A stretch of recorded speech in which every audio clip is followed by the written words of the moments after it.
শোন বাবারা, আমার তো এখন বয়স হয়েছে, আমি আর তোদের কাজ করে খেতে দিতে পারবো না।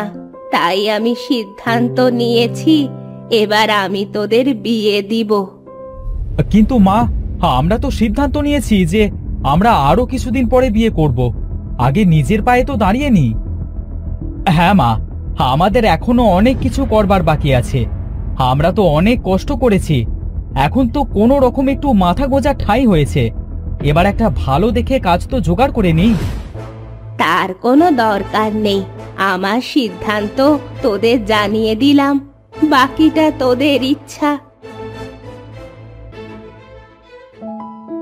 ভাই, এখন আমাদের কি করা উচিত? মা তো বিয়ের জন্য চাপ দিচ্ছে, তাছাড়া মার তো বয়সও হয়েছে, কাজকর্ম ঠিকভাবে করতেও পারে না। হ্যাঁ ভাই, আমিও সেটাই বলছি, আমাদের মার কথাই শোনা উচিত। আমরা বরং মাকে গিয়ে হ্যাঁ বলে দিই। মা, আমাদের উপর রাগ করেছো নাকি? রাগ করো না মা, আমরা তোমার কষ্ট বুঝি, আমরা এই বিয়েতে রাজি। হ্যাঁ মা, তুমি আমাদের বিয়ের ব্যবস্থা করো। আমি জানতাম তোরা আমার কথা ফেলতে পারবি না, তোদের জন্য তো মেয়ে দেখাই আছে। তবে তিয়াসকে আজই আমি বিয়ে দিব। তাই বলে আজই মা? হ্যাঁ বাবা, তোর রেজা কাকার মেয়ে গৌরীর সাথে তোর বিয়ে হবে।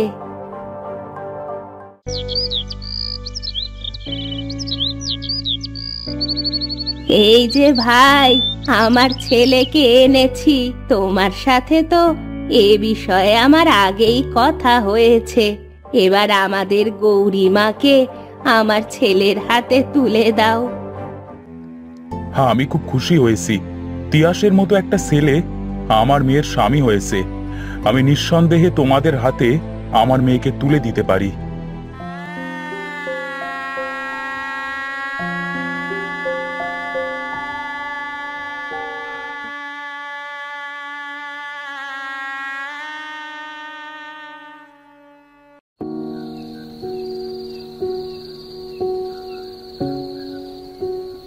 মা গৌরী, এদিকে আয় মা, তোর নাকে এই নাক ফুলটা পরিয়ে দি।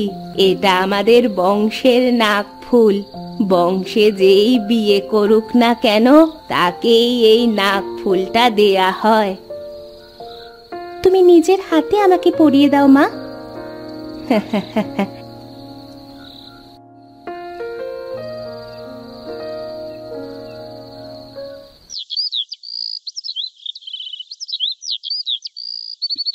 গৌরীমা, ও গৌরীমা, ঘুম থেকে ওঠ এবার মা, ওঠ, এদিকে আমার কাছে আয় মা।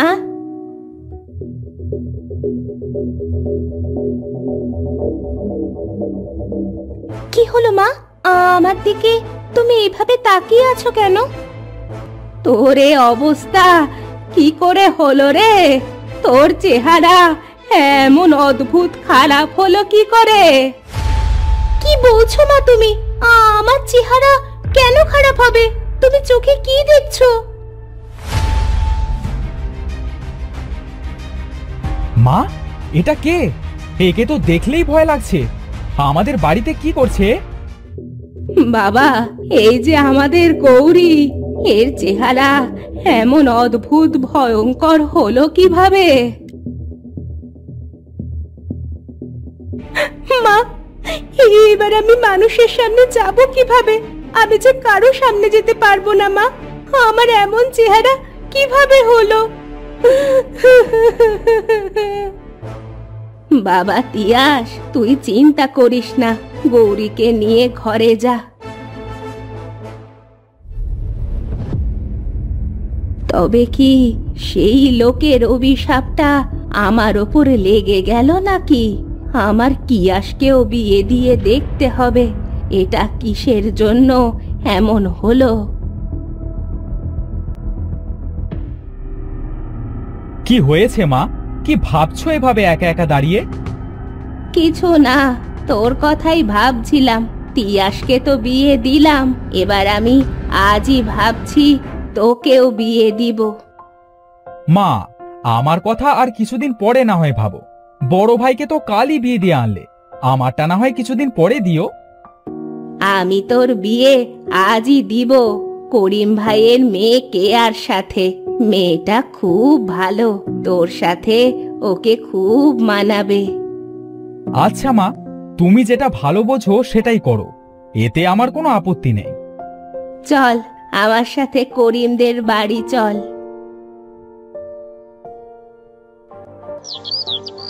করিম ভাই, তোমার সাথে তো আমার আগেই এ বিষয়ে কথা হয়েছে। আমি কেয়ামাকে আমার বাড়ির বউ বানাতে চাই। এতে আমার কোনো আপত্তি নেই। আমার মেয়ে তোমার বাড়ির বউ হবে, এটা তো অনেক ভাগ্যের ব্যাপার। আমি আজই কেয়াকে কিয়াসের সাথে বিয়ে দিতে চাই।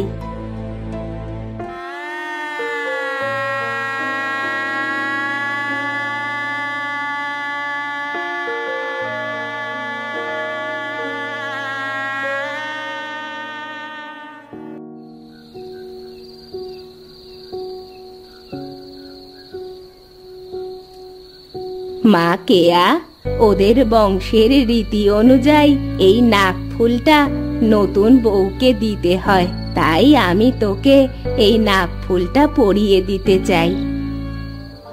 হ্যাঁ মা, এতে আমার কোনো আপত্তি নেই, তুমি নাকফুলটা আমাকে পরিয়ে দাও।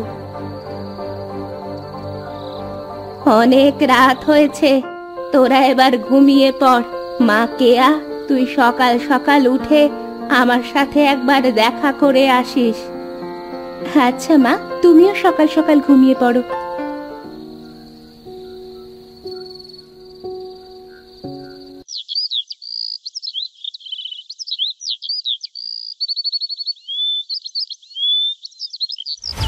অনেক বেলা হয়ে গেল, মা বলেছিল সকাল সকাল মায়ের সাথে দেখা করতে।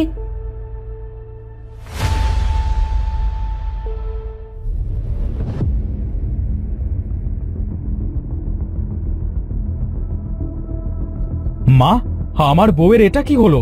হ্যাঁ, এতক্ষণ তো ঠিকই ছিল, এমন অদ্ভুত খারাপ আকারের চেহারা কি করে হলো? মা, আমাদের সবকিছু খুলে বলো। বিয়ের পরের দিন আমার চেহারাও কেয়ার মতো অদ্ভুত খারাপ হয়ে গেছে। আমার তখন সবে সবে নতুন বিয়ে হয়েছে। তোদের যেমন আমি নাকফুলটা পরিয়ে দিয়েছি, তেমনি আমার শাশুড়িও আমার নাকফুলটা পরিয়ে দিয়েছিল। বৌমা, ও বৌমা, কোথায় গেলে? আমার কাছে একটু এসো তো মা। আসছি মা।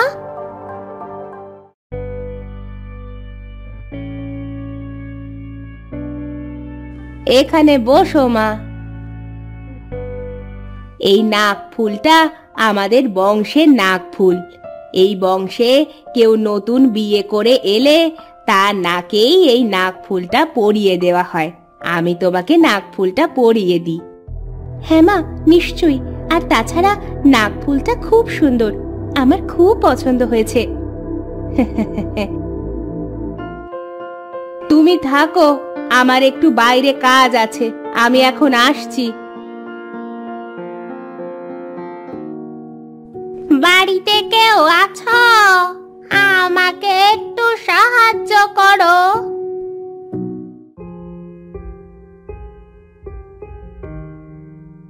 এই নাও, এই চালগুলো নিয়ে বিদেয় হও। হ্যাঁ হ্যাঁ, যাচ্ছি মা।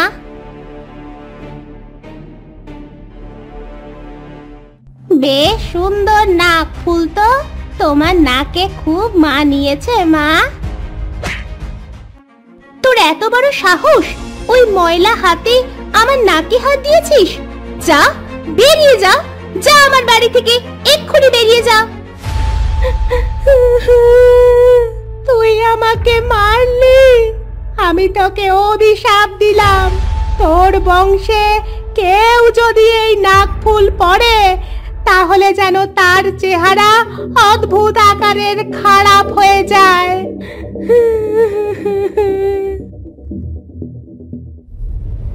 এবার তোরাই বল বাবারা, আমি খুব খারাপ ছিলাম, আমার জন্যই তোদের বউদের এই অবস্থা হয়েছে। আমি তো সেই বুড়ির কথা ভুলেই গিয়েছিলাম, কিন্তু বড় বৌমার নাক ফুল পরার পরে চেহারাটা যখন এমন অদ্ভুত খারাপ হয়ে গেল, তখনই আমার মনে পড়েছিল। এখন বলো, এদের আমরা কিভাবে ঠিক করব? এমন চেহারায় এদের সাথে তো আর সারা জীবন সংসার করা সম্ভব না। আমি এখন তোদের কি করতে বলবো বাবা? আমার ভুলের জন্য আমি অনুতপ্ত, আমার ভুল আমি বুঝতে পেরেছি। এই তোমার নাক ফুলটা একবার খোলো তো। কি করব এখন আমি? এমন চেহারায় আমি মানুষের সামনে যাব কিভাবে?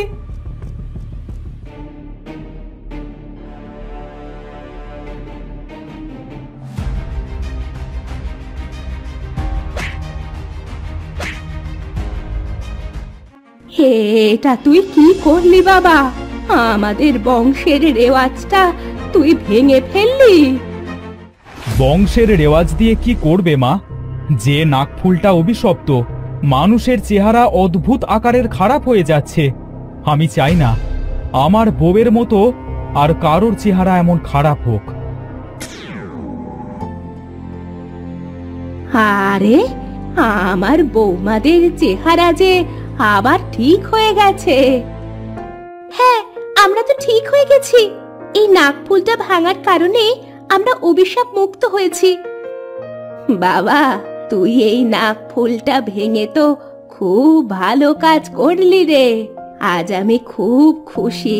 অবশেষে আমার বংশটা অভিশাপ মুক্ত হলো।